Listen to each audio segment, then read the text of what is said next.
My name is Robert Curtis Hinds.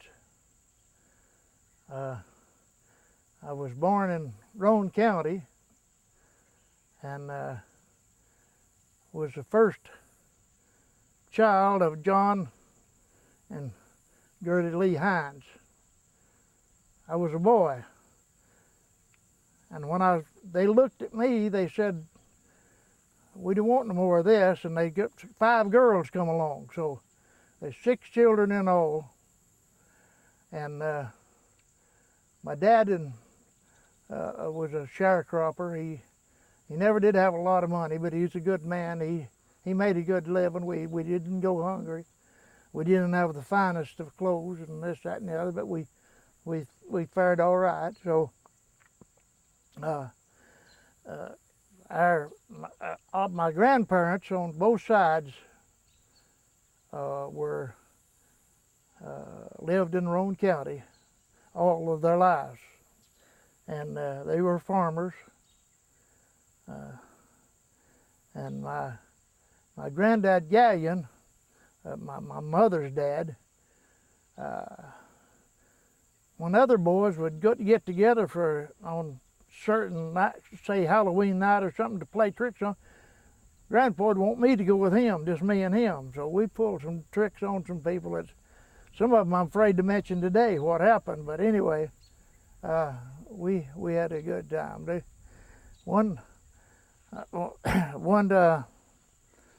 Grandpa was running some traps and Cook's Mill up there that between Sweetwater and Kingston.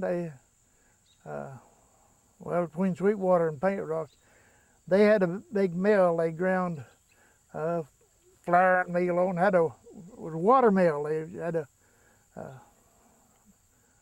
dammed up the creek for a lake to run the water through over the wheel and grind the corn. They had cut a big tree down and got a log out of it and had it across the mouth of it where people could walk across that log and get from one side to the other if they need to be. Granddad, he started walking across it one morning, and it was cold and cloudy and the wind was blowing and freezing.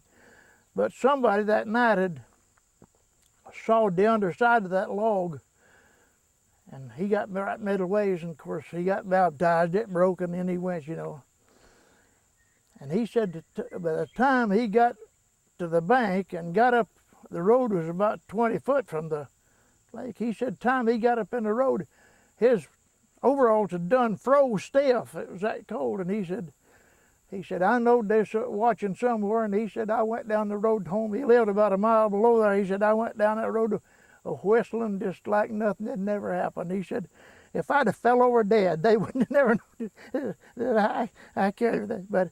But me and him, we pulled some tricks. But he was a fine man. I'll tell you what, a lot of times I've pulled a few tricks on people. Somebody said I got it from him, but after I got grown and had to go in the Navy during the war, when I did get a chance to come home, that's all. I checked in at home, and then I made for Grandpa. I wanted to see how he was doing. But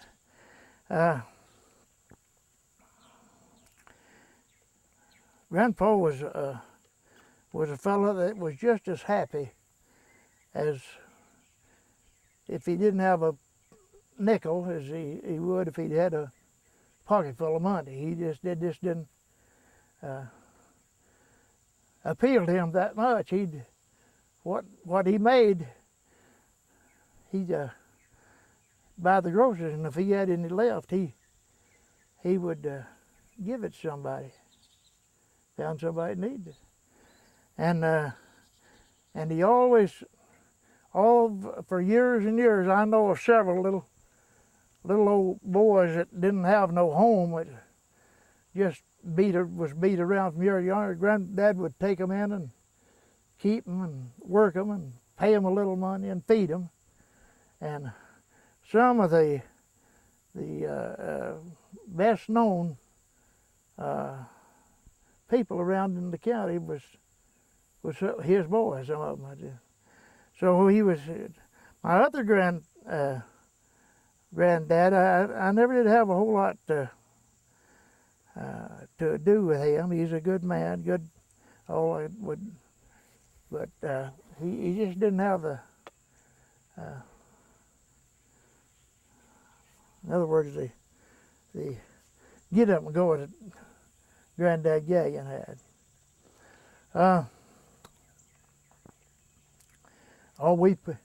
We played all tricks of one night it's coming Halloween night, and there's 4 or 5 boys that lived right by close to us, and they come up the house wanting to go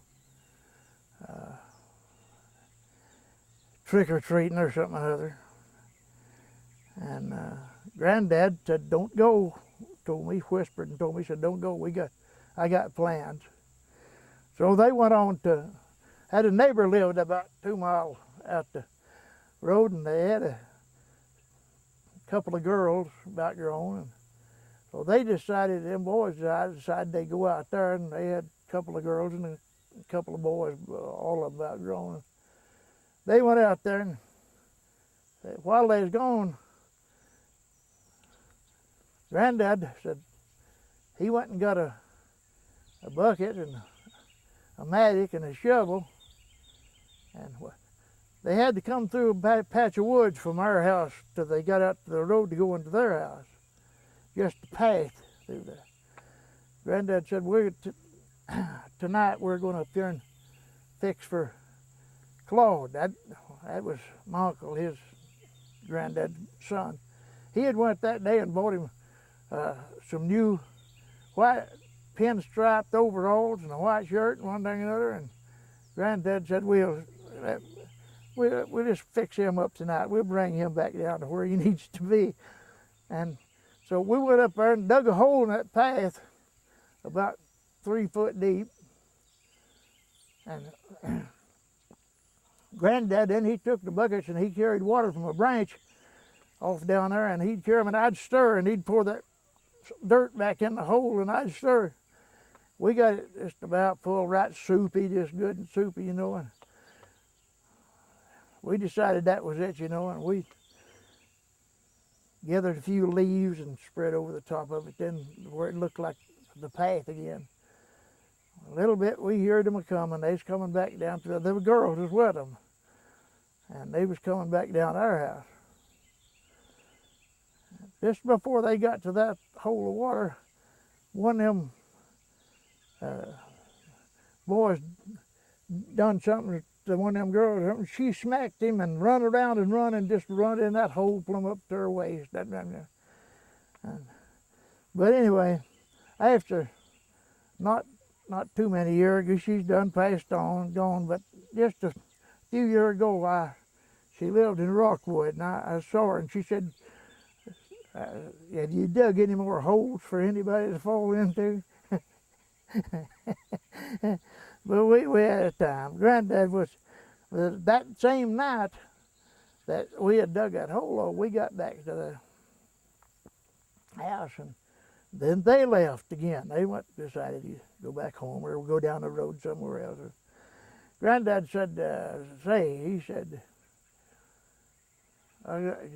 old man that we lived on a farm there, he had an old horse, and you looked like you could have shaved with him. He was so poor. Old horse about dead. And then this lady lived on the other side of us, had a big white mare. She just as fat as a ribbon. Granddad said, for our trick, we're going to change them tonight. Put that old poor horse in her stable down there and bring that mare up there and put it in the old man. And he said, I wonder what she's thinking next morning when she opens the door and sees it.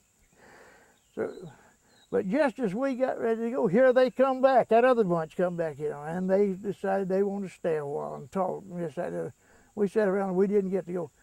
We got up the next morning and that old horse is dead. Granddad said, oh boy, boy, he said, I want to thank them kids for coming back here. He said, if me and you wouldn't done that, said, I'd have been riding the waves today. I've been going to a foreign country.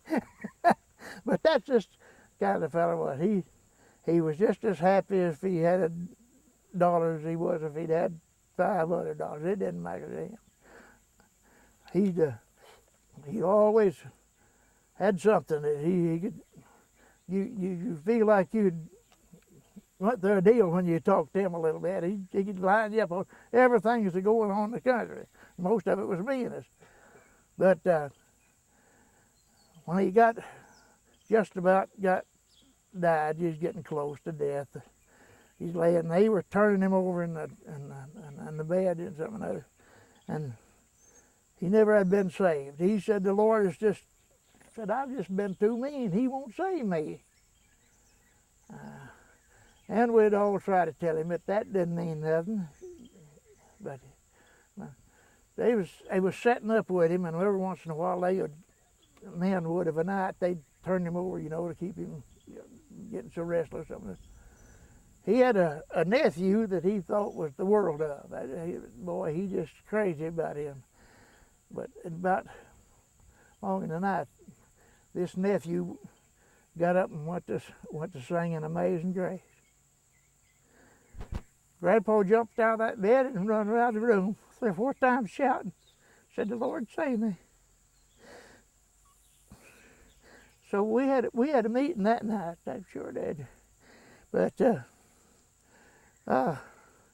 all of my families, even on my dad's side, were good people. I could visit them, any of them, my aunts or any of them, and they seemed like they'd welcome me. I had a good time. Let's pause there just for a second.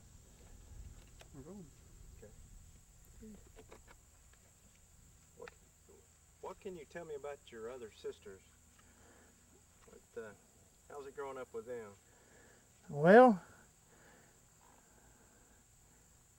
like I said, I had 5 sisters, and I got proof of it. There's scars on me that I could show you if I. But they all love me. We got along good. All of them kind of, even after now, they still kind of the ones that's left. 3 of them have gone on. But one of the others is in the nursing home, don't know in the world or anything. But Mary, the youngest, she still comes, goes to church with me. Good. My sisters were all good to me. My family, when I had to go to the Navy and during the war, my wife, of course, she went. Somebody had to keep her, and Mom and Dad took her for the biggest part of the time. They kept her with them, and my sisters, they'd go with her to take her places, just to be with her and treat her right. So I'm not got aught against any of my family whatsoever. They've all really been good. When I was in the Navy, our first baby was born. It died. They took care of her and took care of the hospital bill, took out the burial bill for the baby. My uncles, some of them did on my mother's side, and they paid for everything. It didn't cost us a penny. They took care of it. But let me tell you about this my baby. When I left to go to the war, my wife was pregnant, and the doctor told us that the baby would be born in February. Well, back then they didn't have this sonographs and stuff like that. They couldn't had to get kind of guessing them. But I went ahead to Navy, thinking that it'd be February before the baby was born. In November the 23rd of 43, I'd left and went in the service in August. But in November of the 23rd, the night of November the 23rd, I had a dream that my baby was born and was dead. And when I got up out of bed, I had to go on watch, and I went on watch, standing watch on the starboard side of the ship. And I took my pen and wrote up for November the 23rd, baby, dream of baby. Just, I don't know why I put it up there. But last of December, I got a letter from my wife telling me that the baby had been born and it was dead. Born the 23rd of November. Now that's a coincidence there that me 10,000 miles away from, but I dreamed this happened, you know. So when I got the letter and opened and read it where she told me that, I jumped up and run through the ship to the other side and looked up there, and there it was, November 23rd. So it's a coincidence something like that happened. But I went through some miserable things while I was in there. I took some chances that a lot of people wouldn't take, but I had an intention. I told my wife, and I said, I'll be back. You just do the best you can do. I'll be back. I had two friends here that I thought the world of either one of them. They both told me, said, we won't be back. And sure enough, they both didn't come back. They got killed. But I had things to happen. I had things that you couldn't imagine if something would happen like that. I had a big shell fall in a foot of me, right down the side of me, and it just laid there and smoked, and just was all that happened. I had in the story before, a Jap torpedo hit the side of the ship right where I was laying and knocked me plumb across the hull. And we didn't know what it was. They thought something, they hit something floating in the water or something. When we went to dry dock later, we come up and seen the prints of that Jap torpedo right on the hull. And they told me that they had never known of one of them being a dud, and all during the war. They always fired. Somebody was taking care of me. I know who it was.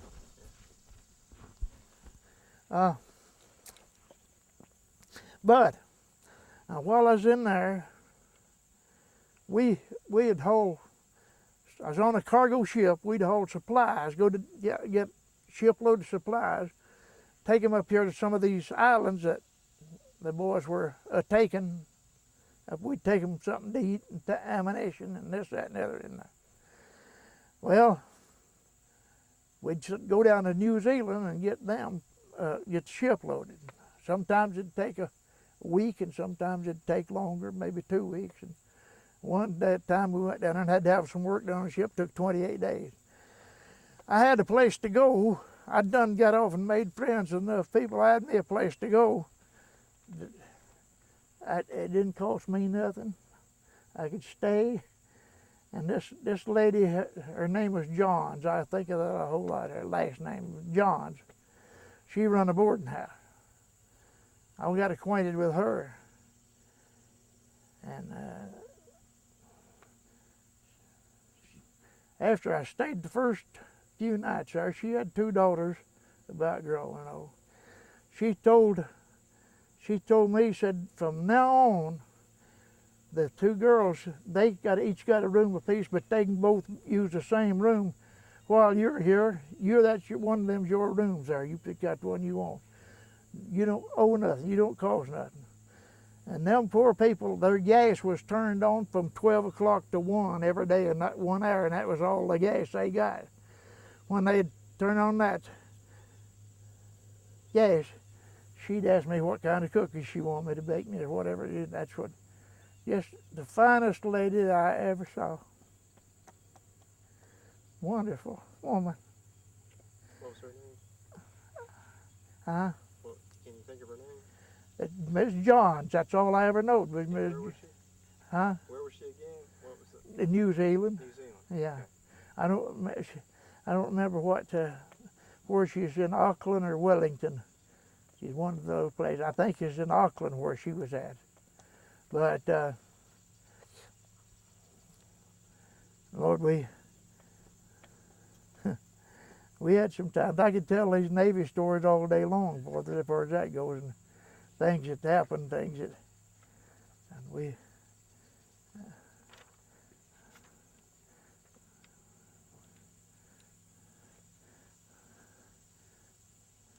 Tell me a little bit about going to school when you were little. Well, I went to school. In Roane County. I went to school and walked to school. School buses wasn't heard of then. I walked to school about 5 miles. I went to this little one-room schoolhouse down there, Paint Rock. All right, the second year, first year I was there, second year, went there about 2 months, and they got the new brick school Paint Rock built. I went over there. We worked over there. Got to high school, and I went over to Fairview School over on 58 Highway, below Kingston. Then the last 2 years of my high schooling, I had to go to Kingston to get that, so I went to Kingston School. So that was 4 schools that I went, and every one of them's gone, and I'm here. They'd done away with every one of them. They were just torn down. But I'd walk for the school bus. The school bus now come about the second year I was going. Last the second year they got a school bus. But I'd walk to school, and never thought nothing about it. Hit the barefooted till it went to getting cold. But up when I think it's in 8th grade, the government come out with some kind of a deal. They was paying each school to work a little bit. So they come and asked me if I wanted a job. I said, yeah. Well, I went to work. I'd work a couple hours a day when I wasn't too busy. I got my lessons. I could go out and work, And seemed like to me, I might be wrong. It may not have been this much, but I think I just wrote a check every 2 weeks for $2.50. But I think I was getting $5 a month. That's what I was getting. But I'd build a fence around the flower beds around the church. I'd get them done, get them up pretty nice. They'd have a ball game, and them old boys come in, and they'd just stomp that fence all down. They's making me away. I'd have to go back and put it up next day. But I'm telling you, that helped out. Last year I was at Kingston.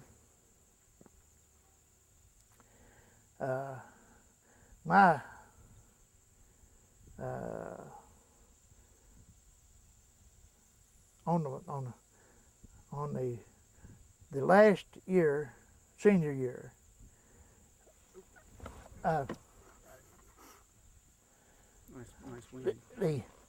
the senior year, they had the senior play, and 2 weeks before time to give it, the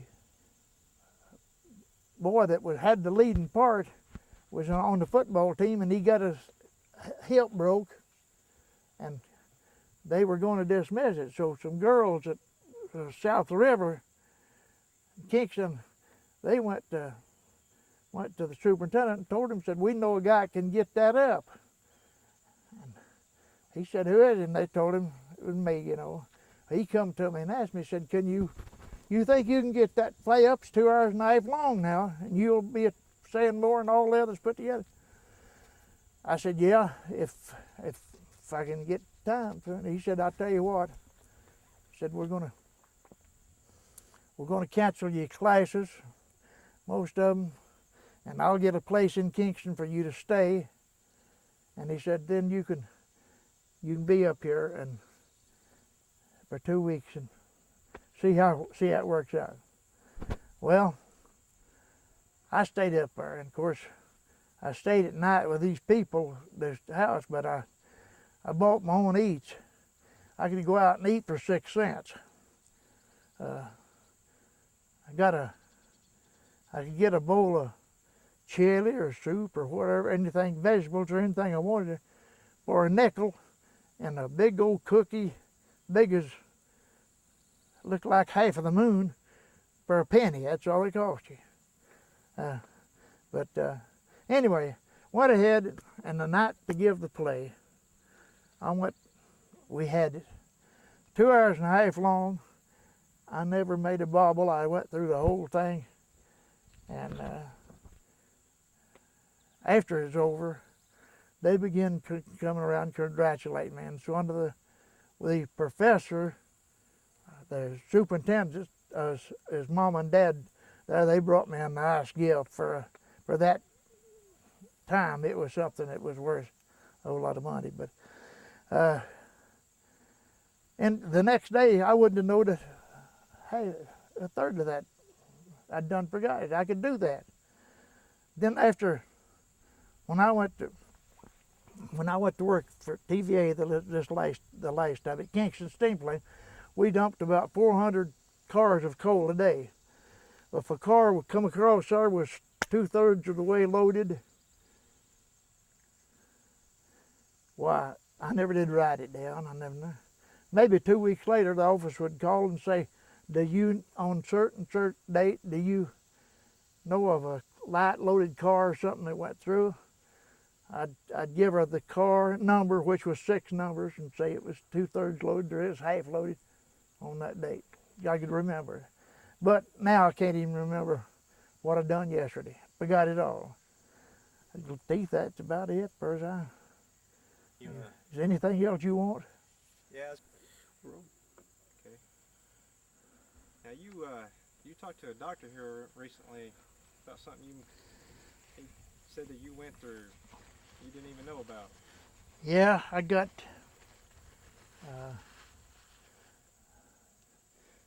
my heart got so slow that I wasn't navigating much, and they took me up in the hospital, and my heart rate was 40 something to low 50s, and couldn't get it back over. But I come find out I had a heart doctor last spring was Let's start that again. Sorry. Give me some. He gave me some medication, and it was going against me. It was lowering my heart, and so they took me away from it. And they called they were going to put in I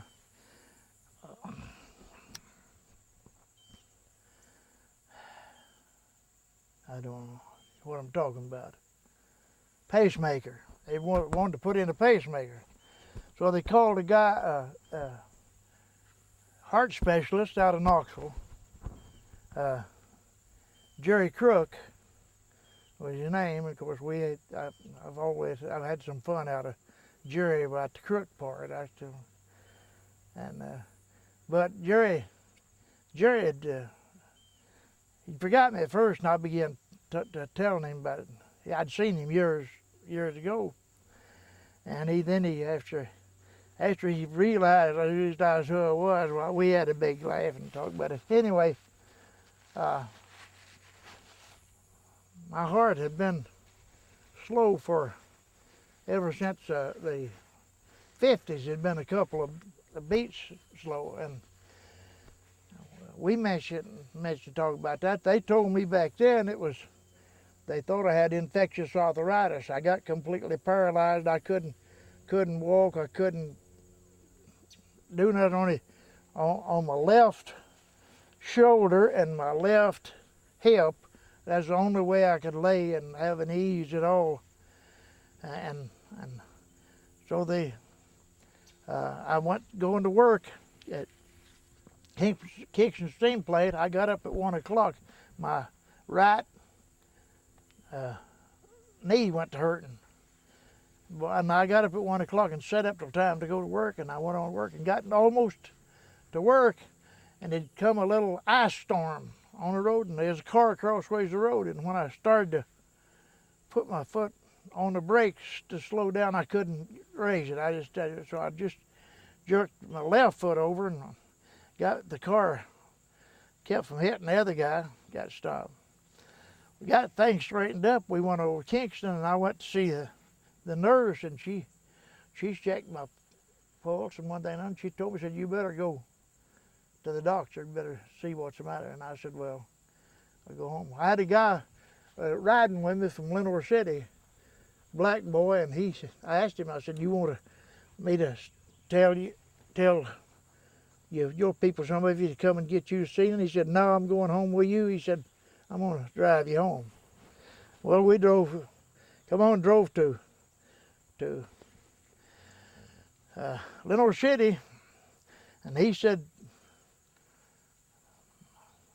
I went to let him out, and he said, I ain't gonna, I'll go on, I'll take you home, and some of them will come and get me. And I said, no, go down there in them bushes and get a forked stick to where I can push a brake pedal with. And I said, I can drive home. Well, he went and got it. When I drove home and pulled up in front of the house off of the road, and I started to get out. This other leg is the same as that one was. I could move neither one of them. And boy, this one here was swelled, done a bust in the skin places, but this one didn't start swelling till that evening sometime. But anyway, they took me to the hospital. Doctors thought I had, my doctor, he called it infectious arthritis. And of course, they went to doctor and they've given me whatever they had. Doc told me, said, it's just mostly a strong aspirin. Said, that's all I know to do. That's all to keep the pain down. He said, that's all I know to do. Well, a couple of days, that started going out. I could feel it'd come out and it'd go down these legs and go to my big toes and just arc like electric fence, just pop like that, pop, pop, pop. Well, the doctor had told me, or I heard him tell the nurse, give him anything he wants because he ain't gonna make it no way. But I went to getting better, and this crook heart doctor, my heart had done slowed up and slowed him in. And so a few days ago at the hospital, they called him again to come down and see if I needed a pacemaker. And he come down and talked to me. And he said, you know what happened to you in 1954? And I said, well, yeah. I got paralyzed, and I was paralyzed for a month or two. I said 30 days. 30 days I was out of work. I went back at the end of 30 days, but I said I still had to walk with a cane and couldn't sit down. I had to lay down or stand up one. I almost flat on my back. I said I'd go overnight back up to the bed and fall on the bed, and I said in the morning, wanted raise me up and hand my lunchbox and say, "See you, boy." And I'd have to go to work. I said, but I said TVA tried their best to get me to take some more time off, and I could make it up later. Or I said, no, I wanted to exercise. Doc had told me to get some exercise. If I wanted to live, I had to get some exercise. And I said I went to doing everything I could do to get the exercise. He said, do you know what was the matter with you when you was up there? And I said, yeah, I reckon the doctor told me that I had infectious arthritis. He said, boy, you had one of the worst cases of polio that's been known of anywhere. He said, 9 out of 10 people would have died when they're in your shape, and you just tough. You stayed with it. And I said, yeah, that's what it was. I did, because I'd holler you. Sometimes it's bad shape, but after about 6 months, I went to getting back to normal. I got me a dog and went to go into the woods hunting. We'd hunt of a night, and I got real tired and come home and sleep better, and all. Made it fine. That's about it, Chief. Tell that again, what his response was, because she was pulling in behind you. About what? About what he told you had. Let's get you to say that. Told me that I had one of the worst cases of polio that ever been known anywhere. He said, you mean they didn't tell you that you had it? And I said, no. They told me infectious arthritis. See, I had a tooth. It was infected, and they pulled it, and they thought that was what was an abscess, and they thought that's what it was called. He said that wasn't the cause of it. It was that polio. And but I made it through there. I got the Lord's been good to me. He's let me. 1941, 24th day of May, me and Juanita had decided to get married. I thumbed a ride and caught a ride into Sweetwater from the country, and met her. She was staying with her aunt out there, and we went and got married. Went home, and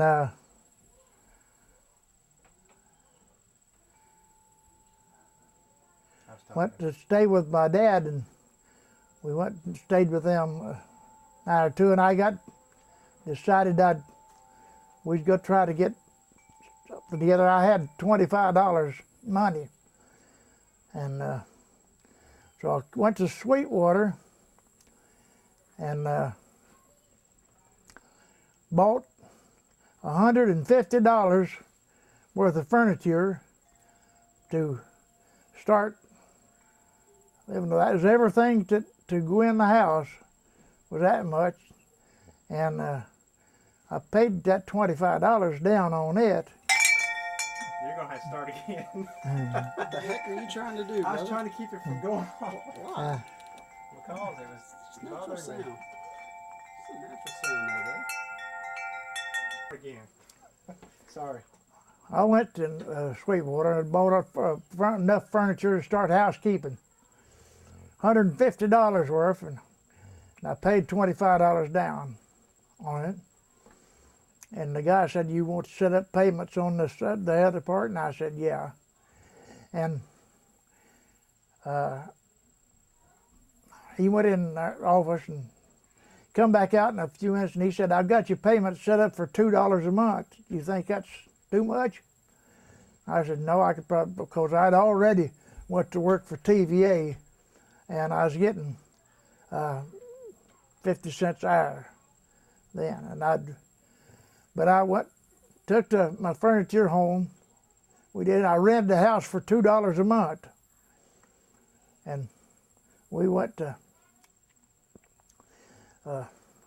we lived just, I don't know, a few weeks in that house, and I got transferred to Fort Loudon, build Fort Loudon Dam, and I got transferred up there.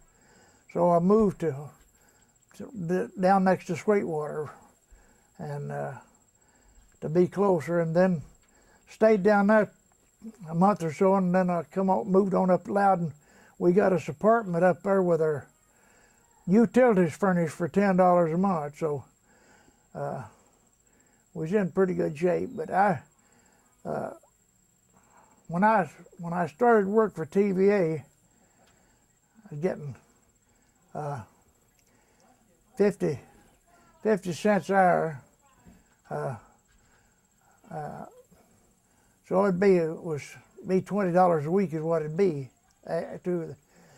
And man, you could buy anything on the credit. You was making that because there wasn't nobody making that much money hardly at all. But then when I stayed with TVA till they took me into the service, and they told me when I left, they said, when you get out, if you make it, you've got a job if you'll come back to the TVA. So I come back and I didn't. They was working on Fontana down then. It was far away to go. I didn't even go back to TVA, but I waited till they started Kingston Steam Plant, and then I went over there and went back to work for them. So in all, I had 34 years service. The last few years, I didn't do anything to amount to anything. I was over the materials testers. Then we tested the coal and the fly ash and all that stuff for see what what made it up and so. But prepared the samples and run them to the lab, and they give them how much on each whatever it was. So when I quit, I was making about $26,000 a year, but that was a good job. I could have been. They offered me a better job years before that, and I wouldn't take it because it was inside all the machinery and one thing and another. I wanted to be outside. This job I had, I got to go different places, walk different places a day, and check my people, see what they were doing, and all that. I just liked it, and I stayed there. So I'm thankful for TVA. They raised my family. They took care of me, and they was awful good to me. Well, even when I was sick a couple of times, really, they charged me.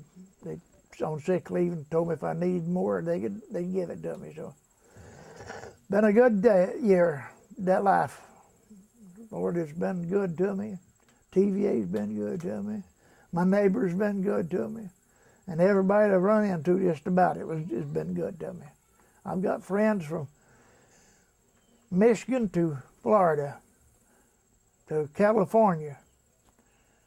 If they was live today, I could go anywhere there, anywhere, and put up without worrying about paying a dime for it. Eat, sleep, stay with them. That's all I got. That's good. Pretty much going to put this thing together for the purpose of Lily and maybe her kids. Yeah. When they get older, that I wished I could see your grandparents. I wished I had something like this. What would you want to tell them? Are you still going? What would you want to tell them? Any kind of wisdom, or what can you tell us to help us out? Well,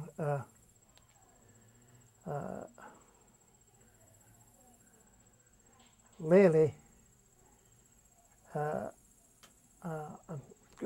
didn't know Juanita's mother because she got killed when Juanita was 11 months old. So I never did know her. But Lily, which was her stepmother, her dad would not marry till after me and Juanita married. He would marry till they're girls, he got them growing. But he left.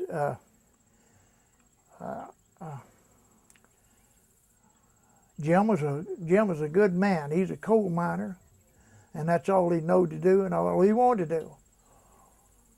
A time or two they'd be on strike. I'd bring him to the farm and try to work him down there, but he said this farming's too dangerous. Somebody's gonna get killed. Said, I got to go back to the mines. And they tried to get me to go in the mines just to show me up there one time, and I said, nope, I go to the front of it, and that's the first I'm going, getting me underground. But anyway, that Lily married, Jim married her right after me and Juanita was married. And then she had 4 boys, I guess, four or 5, maybe 4. Anyway, they married, and in 5 years, by the time I was married, me and Juanita had 2 children,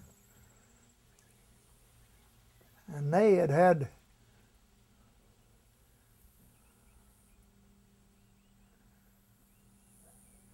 11, I believe. Of course, they didn't all live, but they had 3 sets of twins. One set of them's all that lived. The others, but then they had Larry and Brookie were the set of twins that lived. And then there was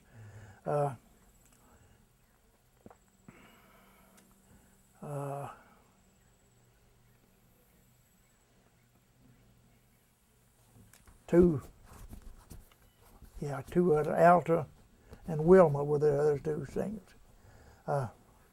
But they can be assured of one thing, and they know it. Their parents were as good as you do ask for. They was really good to raise the children.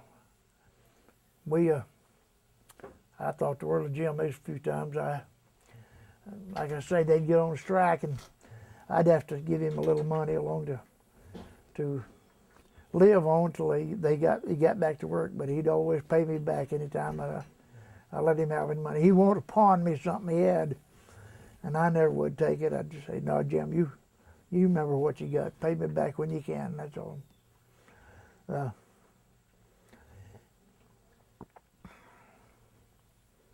But their kids have been good to me. They're as good as my own kids to me.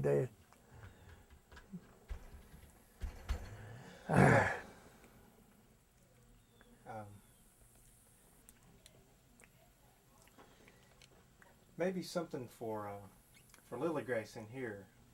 Maybe something for her when she gets to be older. This is what she's gonna. Are they calling for us? Are they ready? They will be in a few minutes. Okay. Well, I'll say this for the great grandchildren. I don't know. We love them just as much as we loved our own kids.